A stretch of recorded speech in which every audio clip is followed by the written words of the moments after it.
Hello and welcome. This is my presentation, Democratizing Roman Poetry, prepared ahead of and as a contribution to the workshop Towards a More Inclusive Classics, which was very kindly organized by Dr. Alexia Petsalis-Diomidis and Professor Barbara Goff. My name is Peter Kruschwitz, and I'm a professor of ancient cultural history at the University of Vienna, as well as principal investigator of an ERC-funded advanced grant project, which is called MAPPOLA, meaning Mapping Out the Poetic Landscapes of the Roman Empire. Both the topic of this presentation and the theme of this e-workshop are very dear to me, and I wish to thank the organizers for including me in this event. Before I delve into this presentation, I would like to introduce to you the fantastic team of my MAPPOLA project. At present, I have the privilege of working with two postdoctoral researchers, Dr. Chiara Cinati and Dr. Victoria Gonzalez, a doctoral researcher, Alexander Gangoli, and an administrative assistant, Tina Hobel. In autumn, a second PhD researcher will join us from Romania, and we will advertise a third PhD studentship for next year. I'm also delighted to say that we will soon be joined by another 12 PhD researchers in our field, one of them at Vienna, following the very recent award of an ERC Innovative Teaching Network, bringing together universities from Germany, France, Spain, Italy, and Austria. And speaking of international, of spanning the world, you will have noticed that in the background here, until I showed up and started blocking it with some content, there's a map. It's the so-called Tabula Peutingeriana, incidentally preserved here in Vienna, giving us an idea of pre-modern concepts of the ancient world and its roads and rivers. I like looking at maps, not only because it brings back fond memories of road navigation before Google Maps helped to preserve marriages all over the world by providing a common enemy to swear at, by driver and companion, whenever going on a road trip. I like looking at maps because it helps us to get an understanding of what goes wrong in other contexts. The study of Roman poetry springs to mind. One map that I find particularly interesting, for example, is this one. Not because of a special accuracy at any one stage, but because it gives us a fantastic idea of the dynamics of the Roman Empire and its contacts, expansions, interferences with adjacent surrounding territories, peoples, landscapes, and cultures. Every leap this animation takes means that many people died and that many people were now incorporated into something that wasn't theirs, at least not initially. And yet they made it, they contributed to it, eventually became it, reluctantly or not. I love looking at maps, and here you see the empire at its largest. Now, when I applied to give a presentation for this workshop, I wrote the following, and I stand by that statement. Traditionally, the way in which we study Roman poetry focuses on a canon of a dozen or so Roman authors, mostly writing in Latin, mostly datable to the two first centuries, and almost exclusively with a focus on the city of Rome. An astonishing and judicious selection for a cultural practice that existed over 1,000 years in an empire that in modern terms spans 4 time zones and 3 continents, and whose population was diverse, multilingual and multicultural in its composition. Have you started counting the authors yet? Gets difficult after Ennius, Plautus, Terence, Lucretius, Catullus, Virgil, Ovid, Horace, Valerius, Flaccus, Statius, Martial, Perseus and Juvenal, doesn't it? How far did you get without running out of steam or resorting to the Christian poets? Producing poetry and song is a cultural practice that existed in any given space, in any given society, in any given time, at any given time across this territory. It is a human cultural practice. Not everything is high art, not everything is literature. But I don't care so much for that label. I'm interested in the cultural practice of producing short songs and short poems. So here's my question. How is it okay to describe and outline this cultural practice when it comes to a landmass like this, inhabited by such a diverse multitude of peoples over 1,000 years, with evidence that essentially comes from roughly 200 to 250 years, written by 1, 2, or let's be generous, 3 dozen of authors, most of which had a direct relation with the city of Rome herself. The answer is, to my mind anyway, it's not okay. It is subscribing to a view that certain quarters already within the Roman Empire peddled. For example, Quintilian in his 10th book of the Institutio Oratoria, an elite view, an exclusionist view that we have adopted, mostly without any desire to challenge it, celebrating the works of those who wrote for and were related to an urban elite. And what I would like to do in this presentation is to go beyond that, to show that we can decolonize, that we can democratize poetry and song for the Roman Empire, and thus, incorporating the evidence into our curricula, make the classical world more interesting, potentially a better place. Because there's so much more than the Aeneid and the Metamorphoses, even though those works, without a doubt, are of lasting and eternal value, great to be studied and read and reread at all times. So what I will do now is to give you a quick taste of the evidence that is out there, exposing you to a very small number of pieces out of a total of 4,000 or so, pieces that exemplify the wealth of evidence for the local production of verse in the Roman Empire across time and space, and based on a small number of significant cases, to demonstrate its potential for a more meaningful approach to poetry and verse as expressions of a shared cultural practice rather than an exclusive pastime of the elite. I will introduce to you the so-called Carmina Latina Epigraphica, the Latin verse inscriptions, and before I show you some examples, let me show you my bookshelf, or part thereof anyway. A fair bit has already been written on these texts. Not anywhere near enough scholarship exists on it yet, and my team and I are working hard to make it even more accessible. Now, you may be able to see that a fair bit of scholarship on these texts, related to where the texts actually come from, has been produced in German, Italian, Spanish, and French.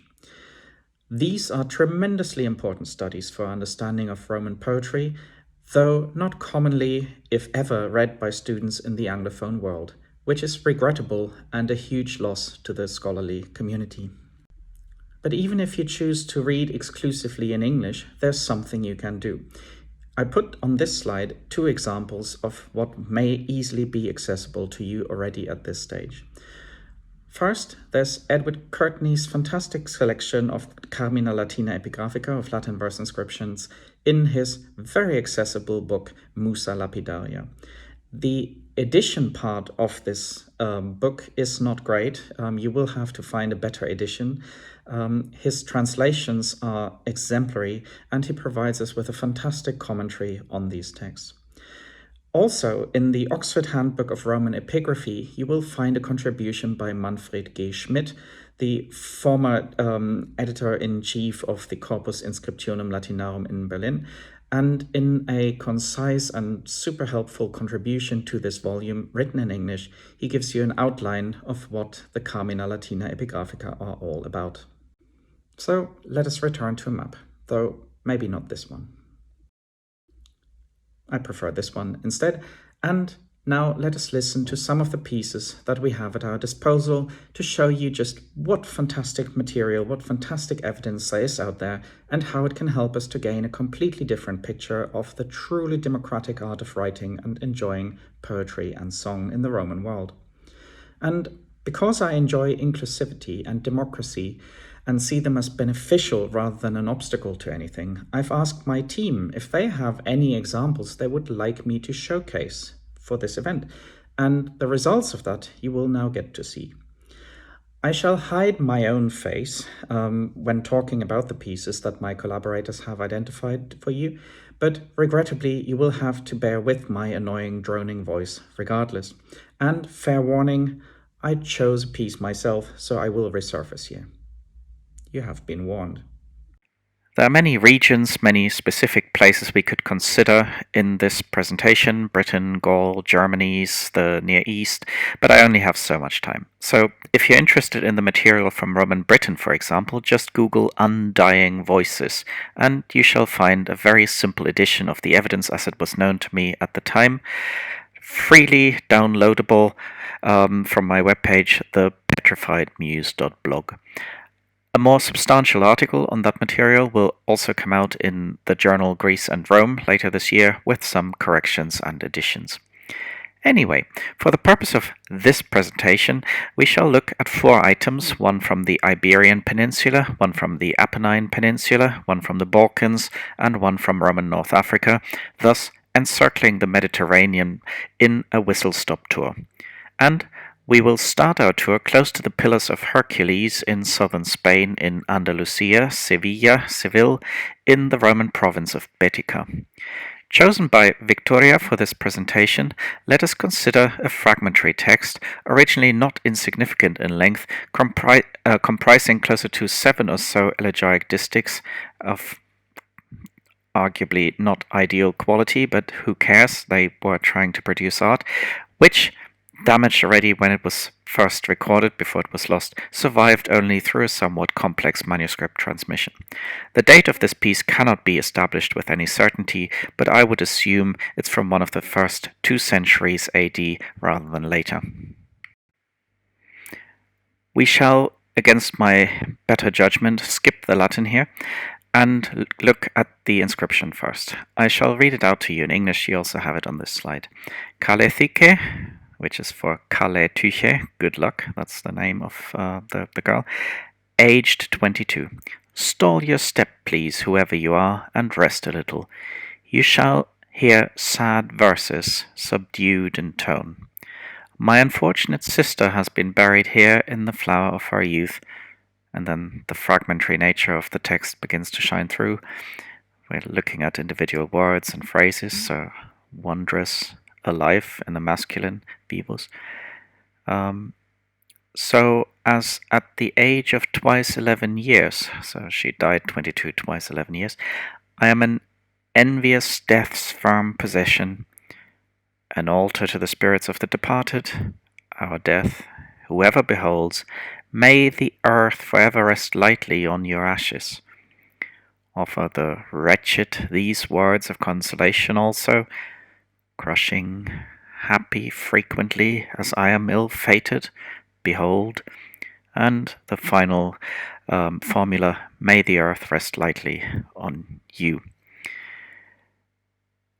So just to highlight a few wonderful aspects of this piece that Victoria chose for us. We're looking at somebody who died aged 22, name of Kalethike, which is obviously a Greek name, Kale Tüche, good luck.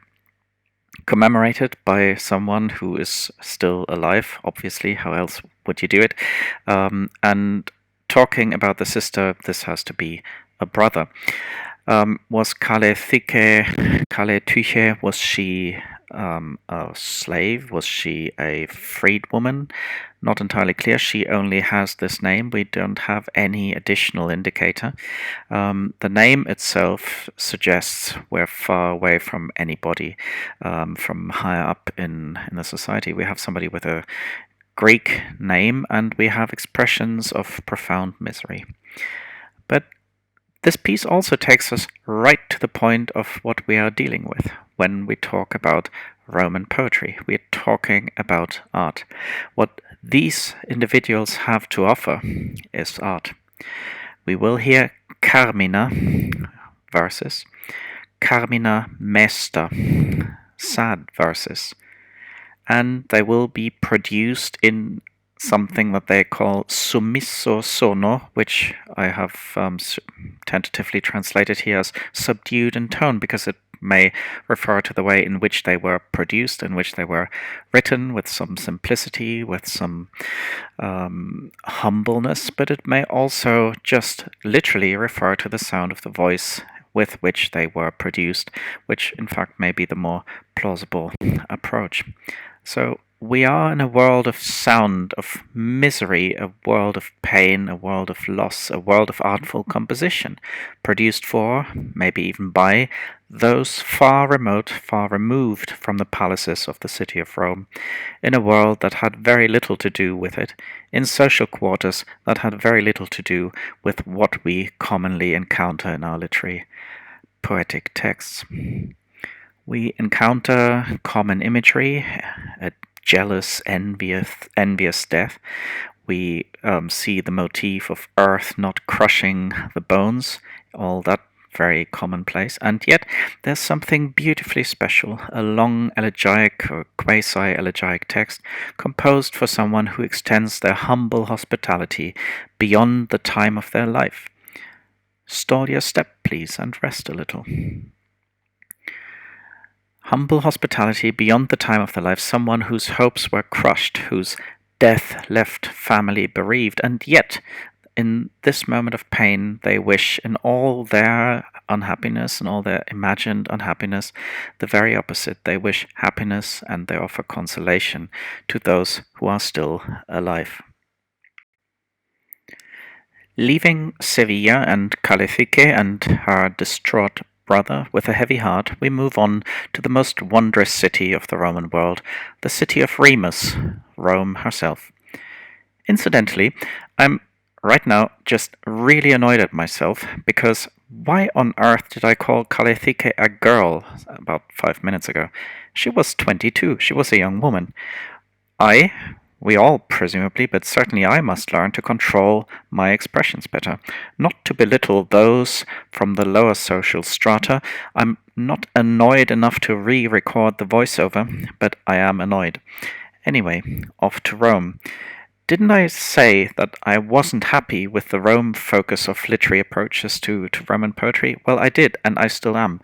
But obviously, we can't pretend Rome didn't exist.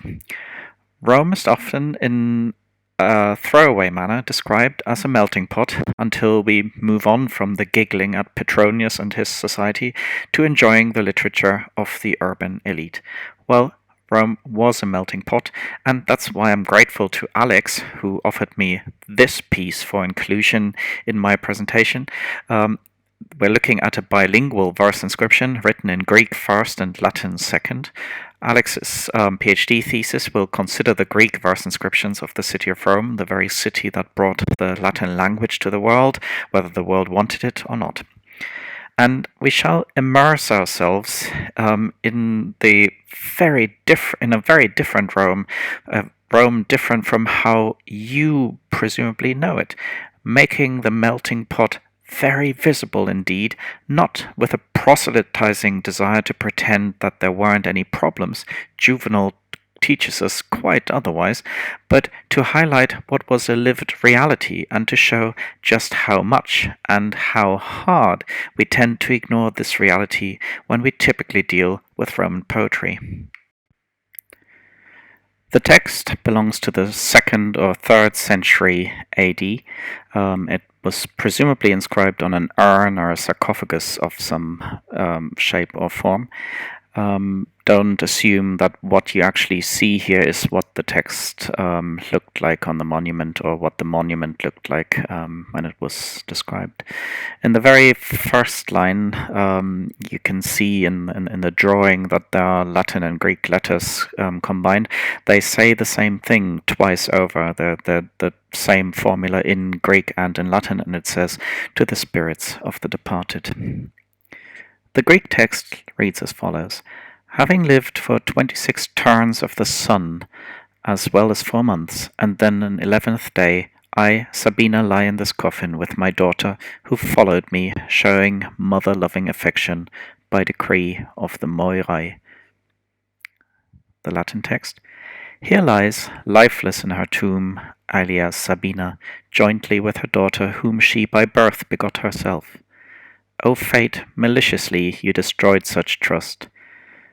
The mother holds close whom she begot in Pluto's homestead." The piece, as I said, 2nd or 3rd century, does not survive. We only have this drawing, but we can see that the text consisted of 2 different poetic parts, both in dactylic hexameters, and the Greek text comes first. The name Aelia Sabina does not sound particularly noteworthy at first, but let's look at these pieces more carefully. Both the Greek and the Latin texts, they both use commonplaces, a malicious fate that destroyed the hopes of the living. Both texts state that she lies here with her short-lived daughter, who remains nameless. So, why the bilingual composition of this text? Now, as Alex pointed out to me when he sent me his material, perspective in those two texts is different. The first text, the Greek text, speaks in the first person. The second one speaks in the third person. Was the entire composition produced by Alia Sabina's husband? The text doesn't say. But why use the Greek language to make her speak? Does this tell us something about Alia Sabina's origins? Was she a freedwoman, maybe? Alia potentially points in that direction, but the text doesn't say. The husband, very much like the short-lived daughter, or the dedicator of this text, very much like the short-lived daughter, also remains nameless. The mother speaks about that special mother-daughter relationship, mother-loving love, storge philo metora. The Latin text speaks about their being joined, cum sua nata simul, fetu quem procreat ipsa, her own, her precious. I try and not sound too Gollum-like at this point. The Greek speaks of the Moirai, the Latin of Fortuna, of Hades, Pluto, Dis. Are these identical concepts? Or do we get a sense of diversity even from this very inscription? Is the first person part more intimate, maybe? The second more official, more officious, giving her nomen gentile, not just the cognomen, unlike the Greek, which only calls her Sabina, not Alia Sabina, giving the personal, not the generic part of her name. We don't have to resolve this necessarily, but what we do have to do is to start and get a sense of how complex the social fabric of how diverse the population was in the city of Rome, and how much even a short, seemingly unspectacular text like this can tell us about the desire to assert and uphold or to conceal such intricacies of identity, all on a deeply personal level. Moving on from that melting pot that was the city of Rome, we shall go to what is now Montenegro, in Roman times first known as the province of Illyricum, and after the dissolution of that province into Pannonia and Dalmatia, eventually Dalmatia. Dalmatia is easily recognizable, of course, by its white coat with beautiful black spots, and we shall go to a place that is close to unpronounceable to me in any language, but I shall make a fool of myself anyway, a place called Riegiani, Nikšić, or in Roman times, Salthua. From Andalusia, we have moved to the center of the Roman world, and we have now reached an area that, even though seemingly, when you look at this map, in the very middle of the Roman Empire, was a very complex place with a very complex ethnic composition, heavily contested and restructured not only in living memory of some of us, but already repeatedly in the ancient world. Salthua was a strategically important station at a Roman road. It appears to be mentioned in the Tabula Peutingeriana, as some think, and it was fortified and guarded by a castellum, a fortification, a fort. And to this castellum, a reference to this castellum is made in an inscription that Chiara chose for us, inscribed on a sarcophagus, which would seem to be datable to the second half of the 2nd century. The piece reads as follows: Epicadus, the son, had this made for Agirus, son of Epicadus, and Princeps of Fort Salthua, and for Temea, daughter of Glavus. As soon as they had reached the end of their lives and age, and as his father had been buried in this tomb, filial duty, that's my go-to translation term for pietas, filial duty at once inscribed the mother's and the father's name, so that everyone would read the begetters' names frequently. It is proper that sons put the remains of their parents to rest, and that filial duty provides their ashes with an abode. This text gives us a fantastic idea of how even those who, based on their names, were very clearly not Roman citizens, began to interact with the genre of short poetry written in the Latin language, how they engaged with the idea of writing carmina mesta, as we heard them called in that inscription from Seville. This inscription is for one Agirus, the father of the dedicant Epicadus, and Agirus was not a Roman citizen, he was a peregrinus, a member of the native community, but loyal to the Roman administration, and he was appointed to rule the local population. He was a princeps. He is, to be somewhat more precise, the leader of a smaller territorial division, the Castellum Saltua, within his civitas in Dalmatia. The son, Epicadus, also has a peregrine name. He also is a peregrinus, and that means that he, like his father and his mother and his grandparents, was peregrinus as far as his juridical status is concerned. And even though he's not a Roman citizen, Epicadus uses a typical Roman media, the funerary inscription, and he uses a typical Roman form, something that we would recognize as typically Roman, dedicating a poem to his dead parents, commemorating them through poetry. And the very central theme of this poem is pietas. It's the filial duty that he displays towards his parents, one of the most important Roman virtues, the very virtue that is celebrated in Virgil's Aeneid as the cornerstone of Roman identity. Now, identity does come in many shades and shapes and flavors, and fitting in is hard, especially if your name will give you away. A recurring problem. Remember the Grecian name Kaletyche in Seville?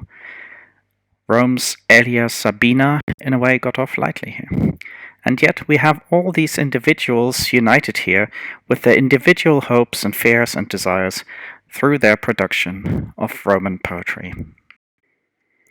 Finally, let us cross the Mediterranean and go to a place that in Roman times was called Sica Veneria in the province of Africa Proconsularis near present-day, modern-day Tunis, ancient Carthage.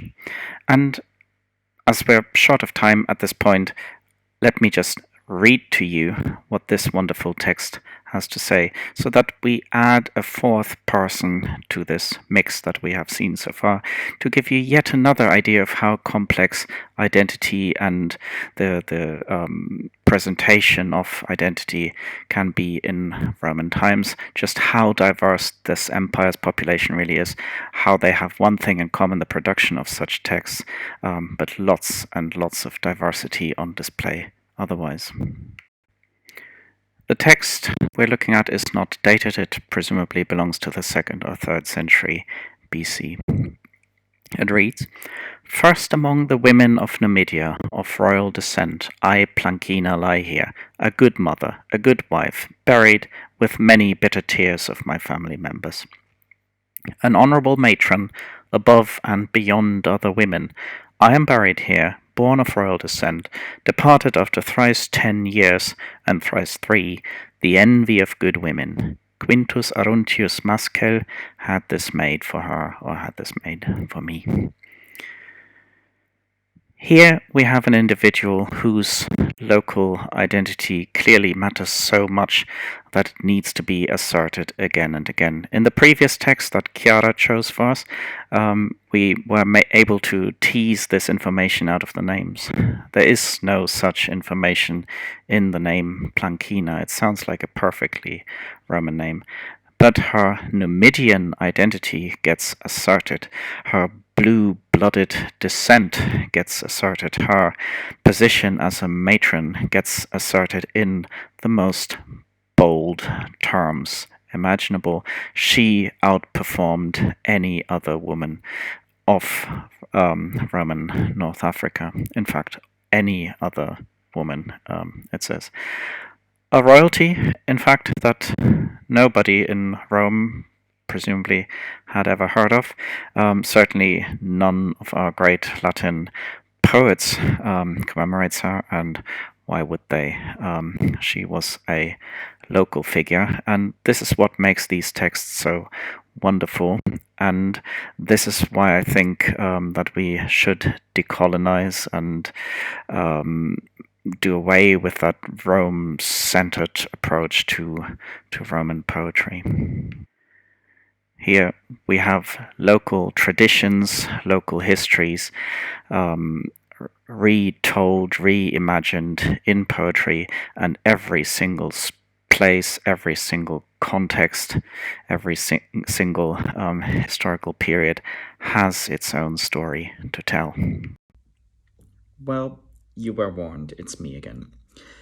I have shown you 4 texts, one from Sevilla, one from Rome, one from Nikšić, Salthua, and one from Elkev, Sica, Veneria. In those 4 texts alone, we have met men, women, young, old, Roman and foreign, from orders and parts of the population that formed the Roman Empire that you will not find represented, much less equipped with a strong voice in any of the great literary works that we typically study under the rubric of Latin literature or Roman literature. But these people existed, and they had the desire to create art, to be heard and to be commemorated, and I think we owe it to them not to pretend that despite all the greatness of Virgil and Ovid and all the others, these individuals were non-entities. Poetry, to my mind, is a democratic art. Song is a democratic cultural practice of all humankind. And we have seen individuals from different runs of life, from local elites to the outsiders, people struggling, people trying to fit in, people asserting their superiority as well as the very humble. You will have seen more female agency in these 4 texts than in a whole term of studying some other Latin poets. And you have met real people. If we study Roman poetry, and I emphatically support this as an important field of study, as an important field of discovery, we must go beyond the canon. We must give all the regions, all the people and peoples of the Roman Empire their voice back. Discover how song and poetry, whether as a new arrival in a soldier's mess kit or as part of an already existing local tradition or both, formed part of regional and ethnic cultures, developed, unfolded, and traveled. Poetry, contributing to identity formation, is a democratic art. Only if we study it as such, we will keep it alive, rather than leading our students to the never-changing museum display or gallery of a fine verbal art that are impressive, but completely decontextualized, lacking in spirit and ultimately lacking in lifeblood long dead. Let's give Roman poetry in all its colorful diversity its lifeblood back, and thus celebrate classics as a discipline with a tremendous potential in terms of diversity and inclusion, as a discipline that brings together the cultures, languages, and literatures of 3 continents, 4 time zones, around the Mediterranean basin over a time period of more than 1,000 years, as a discipline that studies the Roman nobleman just as much as the African queen. Thank you very much.